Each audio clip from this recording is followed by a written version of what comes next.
Hello, welcome to the 400 Board Game Challenge, a channel where I am playing through my board game collection.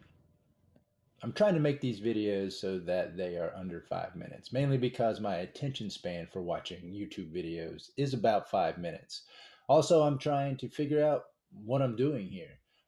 Obviously, these are not instructional videos or game reviews. I'm showing a couple game mechanics and I'm sharing my humble opinion, but ultimately, I want to play all the games in my collection and I enjoy talking about the games.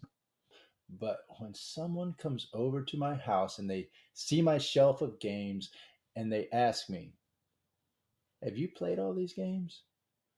I want to say, "Yes, I have," and not be a liar.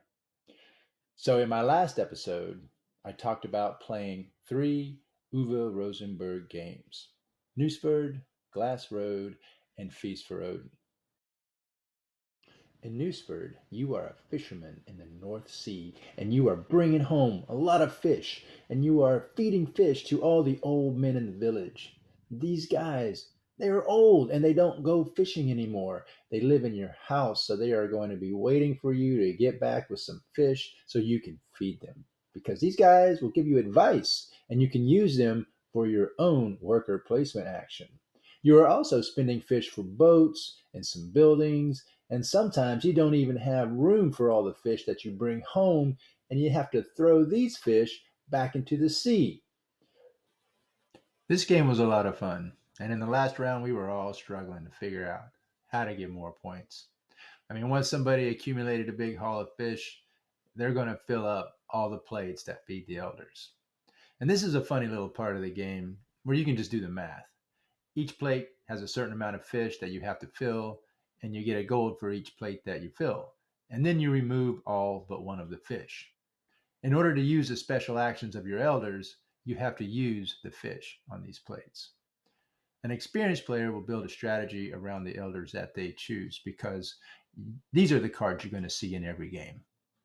But there are several decks of building cards that will add variety and replayability.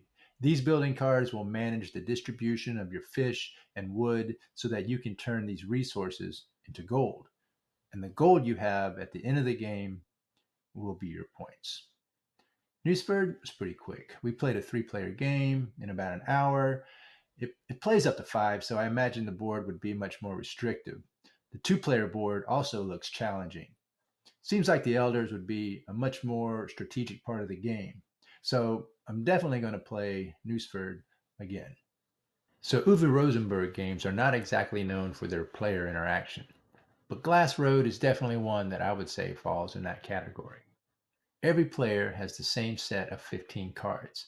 Each card has two possible actions that can be taken when it is played. Each round, you will select 5 of those cards to go into your hand, putting aside the other 10.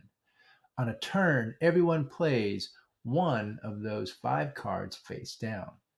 Each round, you will play a minimum of 3 cards face down. On your turn, you will reveal the card that you played. If no one else has the same card still in their hand, you will get both actions on that card, which is amazing. But if someone else has the same card still in their hand, that card must be revealed, and all players that revealed the card will only be able to take one of the actions on the card. Now, they can choose which one to take, but they can only take one.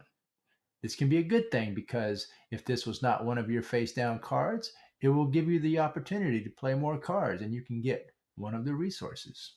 Or this can be a bad thing because you were hoping to play the card later when you had more resources and now it's useless and the card is wasted, which is terrible. And you do this for 4 rounds.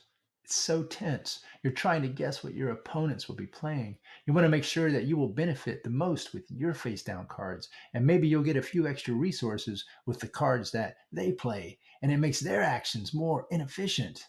Man, it's a lot of fun, and it's really quick. You wish the game was 5 rounds, but then you might actually accomplish something. So, Glass Road is a low scoring game. It's also got this crazy rondel resource wheel.